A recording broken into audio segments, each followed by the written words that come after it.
কি হয়েছে ভাই, মন খারাপ করে বসে আছেন কেন ভাই? ভাই সাপে কামড়েছে। সাপে কামড়াইছি? জি। তো সাপে কামড়ালে তো আপনি তো শুয়ে পড়তেন, তো আপনি দাঁড়ায় রয়েছেন যে ভাই? ভাই বিষ মাথায় ওঠেনি এখনো। এখনো মাথায় ওঠেনি? না।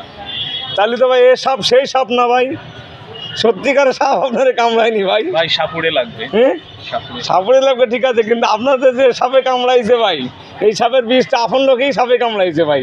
এই সাপের বিষ কিভাবে জানি ছেড়ে না দেবেন? ভাই। হ্যাঁ, বিষ যখন মাথায় উঠে যাবে তখন তো আমি শেষ। না তা তো ঠিক কথা ভাই, কিন্তু আপনারা যে সাপে কামড়াইছে ভাই, এ আপন মানুষের সাপ, এ তো সাপের আরে না থেকে ভাই, ভয়ঙ্কর ভাই। আপন কর বুঝি না ভাই, সাপে কামড়েছে এটুকুই বুঝি, আর কিছু এখনো জানি না।